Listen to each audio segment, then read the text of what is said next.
What's up everyone? Alex here. As dictated by Square Enix, the only games considered as part of the Final Fantasy mainline series is any Final Fantasy that only has a Roman numeral after the name, with the very first being the only exception. So as much as we love Final Fantasy Tactics, and how much of the Final Fantasy VII R series retreads much of the original game, they are both considered side games in the grand scheme of things. In fact, the R series falls under the category compilation of Final Fantasy VII. You remember that one? But because so many of you mentioned Final Fantasy Tactics and your adoration of it, that inspired me to make a separate list highlighting the best Final Fantasy side games. Your list is probably going to be different than mine, given that there are over 30 side games in the series, so post your picks in the comments below. That said, here are 10 great Final Fantasy side games.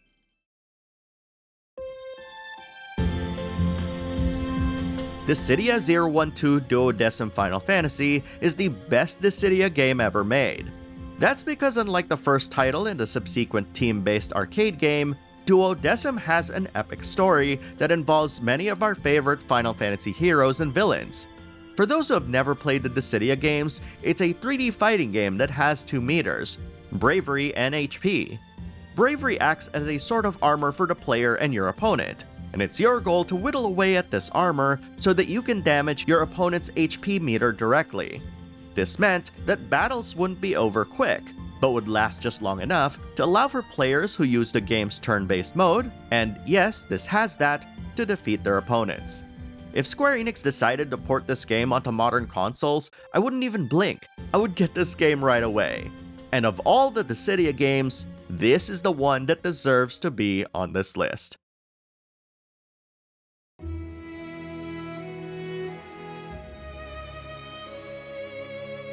I have a lot to say about Final Fantasy VII Remake that I'm actually replaying through the entire game in intergrade right now. What I will say is that while I can be a purist for certain remakes and remasters' original experience, I've eventually come to the conclusion that liking Final Fantasy VII Remake does not in any shape, way, or form tarnish my adoration for the original game, as it's just another opportunity to experience the moments we've witnessed before. And as someone who makes things for a living, I get that retreading the exact same plotlines might feel a bit like treading the exact same plotlines. But Remake not only surprised people with its new twists and turns, but also expanded upon its weapon and materia system to such a degree that it is the current culmination of all the hard work Square Enix has done to bridge the gap between turn-based fans and the mainstream gamer. Apologies if this is a bit obtuse and that it requires a bit of explanation, but that's something I'm still trying to articulate for my future video featuring this game. Needless to say, I am absolutely looking forward to Rebirth when it comes out in February.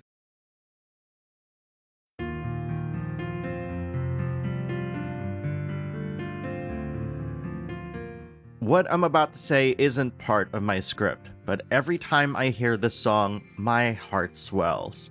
This is my absolute favorite attract song in any Final Fantasy to date, a heartfelt melody that begins Final Fantasy X-2. The addition of the 2 in Final Fantasy X-2 makes it a Final Fantasy side game despite its strong connections with 10. And while many players back when it was first released shunned the idea of a Charlie's Angels-esque follow-up to the poignant and sad pilgrimage of the original, the resulting story is no less meaningful for those who ship Tidus and Yuna. In fact, many years later, despite never addressing the fact that skipping cutscenes in any version of the game resulted in less than 100% completion, whose successful completion would then unlock another ending in the game, Final Fantasy X-2 is widely considered as having one of the best implementations of the job system to date in the form of the Dress Sphere system. Combining the speed of Final Fantasy X's battles with that of X-2's Dress Sphere system makes for an incredible gameplay experience for players who love turn-based combat, allowing for a plethora of different options and ways to build your party. The addition of Pain rounds out the trio of Yuna and Riku, and her inclusion added a different vibe and feel that only she could deliver. Best of all is that 10-2 can be a bite-sized endeavor, allowing players to zip in and out of Spear at any time, while still engaging in many of the things that we've come to love about this world.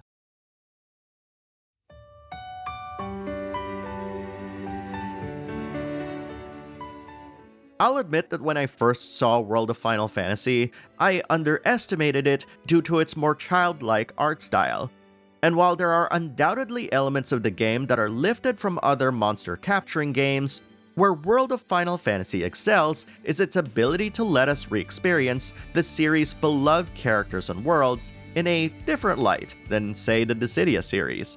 What's more is that when you take the time to actually dive deep into the game's systems, what you'll find is an incredibly fun battle system that adds a lot of interesting changes that change up how we play its turn-based combat.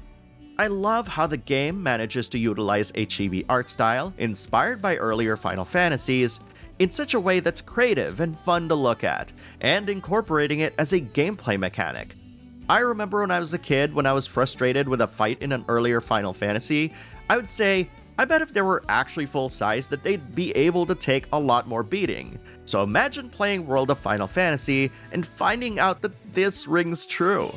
This is one of those games that I highly recommend to people, if only because so many ignored it for what it is. Yes, it's sometimes sugary sweet in places, but it'll take you for a journey that you'll never forget.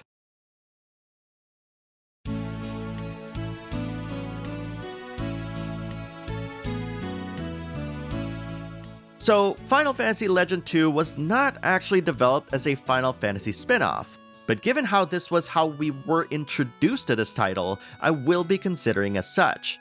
Final Fantasy Legend 2 was actually the second game in the SaGa series, and featured multiple playable races that you choose from in order to assemble a party of 4.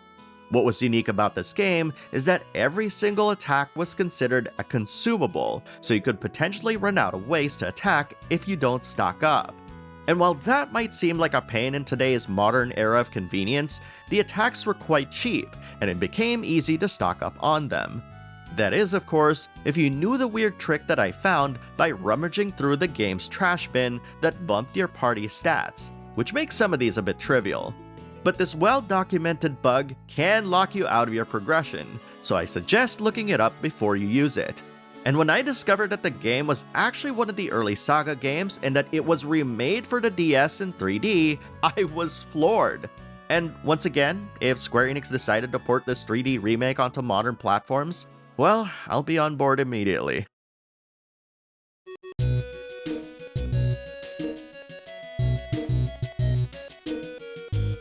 Final Fantasy, The Four Heroes of Light, eschews some of the series' established names and conventions, like having a boost system instead of traditional MP, or calling its job system the Crown system. But what can't be denied is how it became seminal to the creation of the many games after it. More on that shortly. The Four Heroes of Light featured multiplayer that allowed players to engage in turn-based combat, and a version of the job system that is actually considered one of its best iterations. And while it might have oversimplified things a fair bit, its development led to the creation of one of the most influential RPG teams in JRPG history in the form of Team Asano. And in case you've never heard of that team before, they're responsible for Bravely Default and the Bravely series, the Octopath Traveler series, the remake of Live Alive and Triangle Strategy, and the upcoming HD 2D remake of Dragon Quest III. And while Bravely Default's release massively overshadowed the Four Heroes of Light, it can't be denied that this is where Square Enix's turn-based renaissance truly began.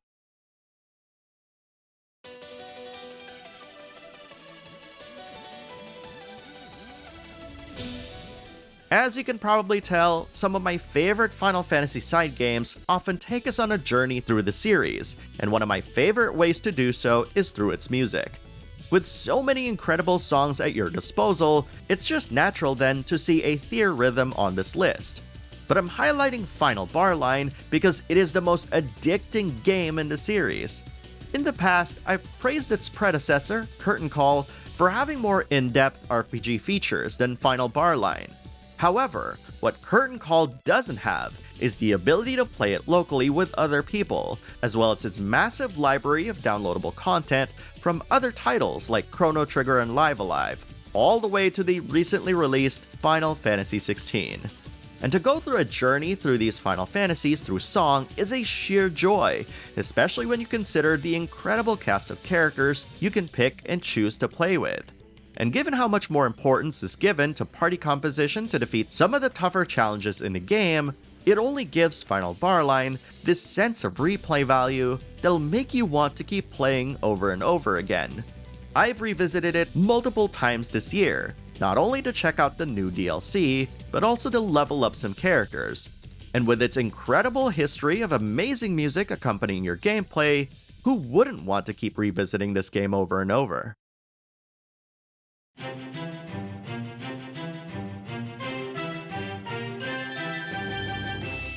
The Final Fantasy Crystal Chronicles series itself spawned a fair number of games, but the one I'm including on this list is a little WiiWare tower defense game called My Life as a Darklord.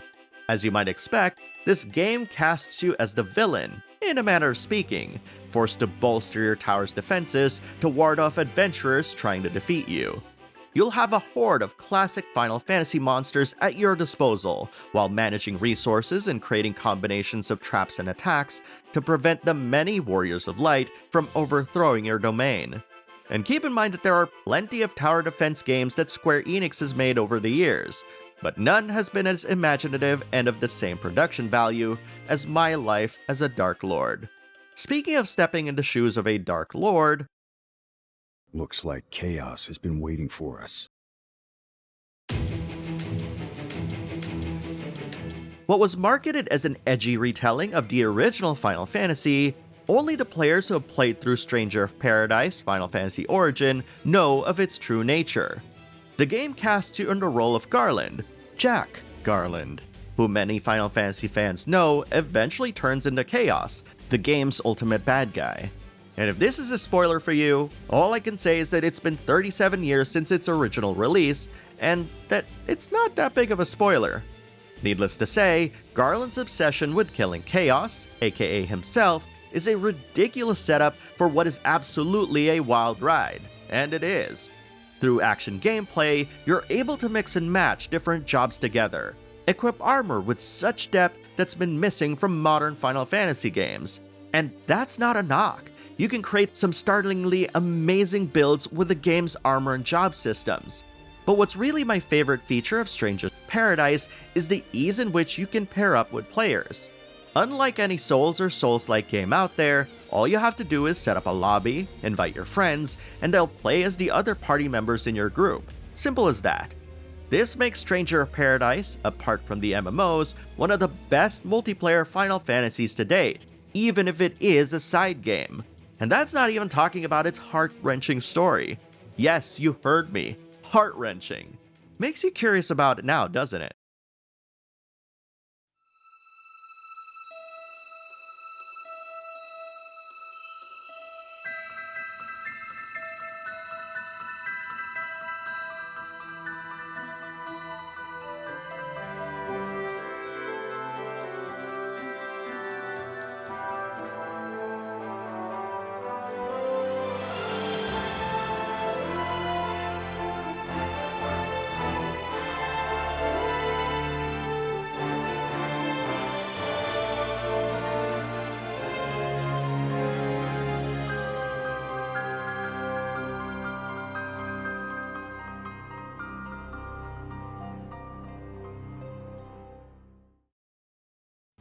Come on, many of you knew this was going to be mentioned eventually, so let's gush on the fact that out of all of the games on this list, Final Fantasy Tactics stands head and shoulders above the rest. And some of you might even argue that it stands above the mainline Final Fantasy games too. Helmed by the incomparable Yasumi Matsuno, who you may know is responsible for Ogre Battle, Tactics Ogre, and Vagrant Story, Final Fantasy Tactics combined the thrill of political intrigue in the Ogre series with the character development and tropes from the Final Fantasy games. What resulted is a strong politically charged plot that contains betrayals, cover-ups, and an incredibly mature story that propelled its narrative to heights never seen before. And a combination of Matsuno's experience creating some truly engaging and fun combat and progression systems, along with a brand new rotatable, fully 3D environment, brought its characters to life despite its sprites' 2D lean. And with the clever use of animation and well-written dialogue that still holds up to this day, Final Fantasy Tactics managed to utilize every single part of its tool chest to deliver an unprecedented tactics experience that many still consider as one of the best tactical RPGs ever made. Final Fantasy is a series that has given so much to us over the span of decades, and this list, along with many of the lists you've shared in the comments, only galvanized the fact that even its side games had the most profound effects on us. And as I said in my Final Fantasy Rankings video, regardless of where the series is headed, it is this series that brought us all here, together. And no one can ever take away the wonderful memories we've had with the games that we love. Chloe wants to encourage you to become a Phantom Thief on the Backlog Battle Patreon. The Join for Free button on my page doesn't really give you anything, but if you become a Phantom Thief and subscribe for $5 a month, you'll gain early access to reviews, list videos, and more. You even get to see cool new things I'm trying out, new styles of videos that aren't even on the channel, as well as full scripts of videos that you can read and try to sound like me. And by subscribing, you'll even get your name listed at the end of every video, and gain access to a secret Patreon channel on our Discord. So head on over to patreon.com/backlogbattle, subscribe at the $5 tier, and keep our dream alive. Thank you very much for watching, everyone, and I'll see you in the next video.